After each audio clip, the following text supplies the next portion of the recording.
Ang anime na pag-uusapan natin ngayon ay tungkol sa tatlong babae na hinigop ng maliwanag na kapangyarihan at dinila sila sa ibang mundo na sakay sila sa malaking hayop.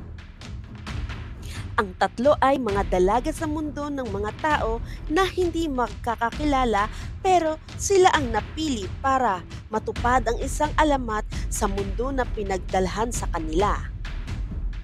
Tinagurian silang The Magic Knight of Rare. Sila ay si Hikaru Shido, ang pinakamaliit sa grupo. Siya ay merong malakas na pananalig at pinakamatapang sa kanilang tatlo. Si Umi Ryusaki, ang hot-tempered at magandang dalaga na blue long hair.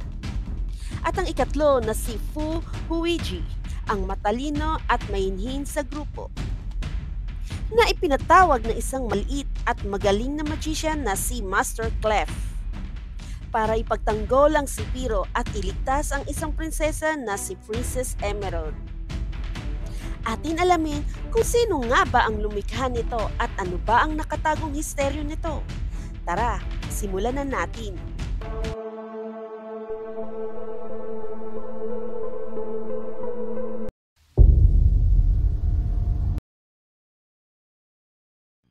Ang Magic Knight of Rare Earth ay isa sa mga naging paborito din na anime noong 90s. Action, comedy, friendship, and romance ang nakapaloob sa kwento na ito. Napakasikat ng opening song nito na hanggang sa ngayon ay marami pa rin nakakaalam ng kanta nito. Talagang nakakakilig din naman ang kwento nito at talagang matutuwa ka din sa friendship na meron ang mga bida. Ang Magic Knight of Rare Earth o Magiku Naito Ryasu ay isang Japanese manga series na nilikha ng Clamp. Ang Clamp ay grupo ng all-female Japanese manga artist sa pamumuno ni Nanase Okawa kasama ang tatlong magagaling na artist ng Clamp na sina Mokona o Mokona Papa na ang lead artist o colorist at composition designer ng Clamp. Si Chiwaki Nekoy, ang co-director, at ang role niya sa grupo ay applying the screen tones at correcting the manga illustrate. At ang last ay si Satsuki Igarashi, ang assistant nila Mokona at Tsubaki Nekoy na isang line artist at character designer. Ang editor ng Japanese shoujo ng manga series magazine na Nakayoshi na si Hideki Yamaguchi ay nagsabi sa Clamp Group na gusto niyang magkaroon ng isang story na magugustuhan ng mga elementary readers at older. Kaya ang Clamp Group ay nag-decide na gumawa ng robot anime series at pwedeng i-role-playing games or RPG. At that time ay napakasikat ng fantasy stories about robots sa Japan noon. Ang isa sa mga dahilan nila at pinagkunan nila ng idea ay ang napakasikat noon na Sailor Moon na isang magical girl at nilagyan nga nila ito ng mga robot sa new story nila. Si Takeshi Okazaki, kaibigan ng Clamp Group, ang nagbigay ng word na Rare Earth para isama sa title na gagawin ng manga at ang iba ay idea na ni Okawa. Sa totoo lang, nahirapan ang mga artist sa Clamp Group kung paano nila ipapakita ang karakter na meron sa mga robot para sa mga protagonist ng manga.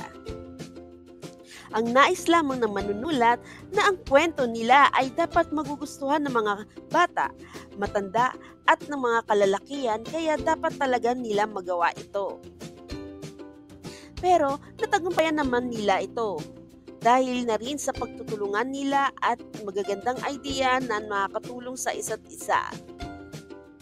Ang Magic Knight of Rare Earth ay na-serialize ng Nakayoshi Magazine from November 1993 to February 1995.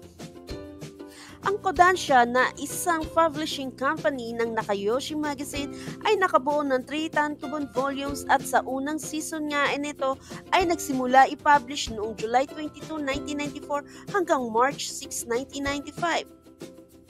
At ang sequel o ikalawang season nga nito ay noong March 1995 hanggang April 1996 na pinakita din ng Nakayoshi Magazine. At noong 1997, nagkaroon nga ng English translation ang manga na ito dahil sa Tokyopop sa North America at na-serialize nga ito sa manga magazine ng Mixzine.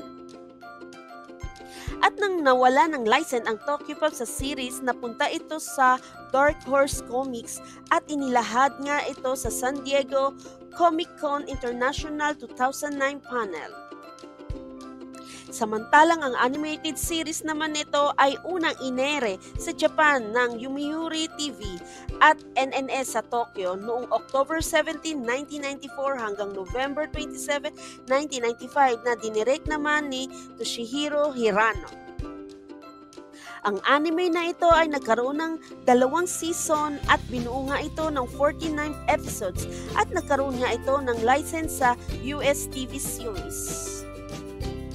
Siyempre, hindi din magpapahuli ang Pilipinas at una nga itong pinalabas sa ABS-CBN noong 1996 sa Tagalog dub, tuwing Sunday ng 9 a.m. ng umaga sa unang season at sa ikalawang season nito ay tuwing 10:30 ng umaga, naman noong 1997.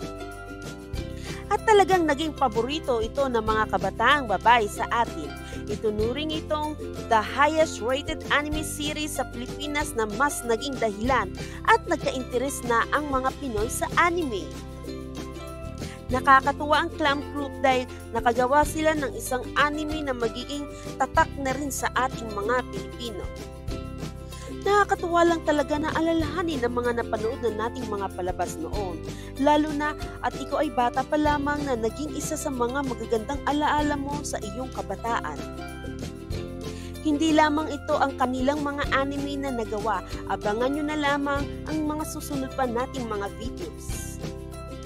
Sa mga hindi pa nakakapanood nito, panoorin nyo na lang. Marami naman kayong matutunan sa kwento nito pero gabay pa rin ng magulang ang kailangan. Kaya, ang kaalaman ay kayamanan na dapat natin ito iusbong sa tama at kabutihan. Anong masasabi nyo sa video natin ngayon?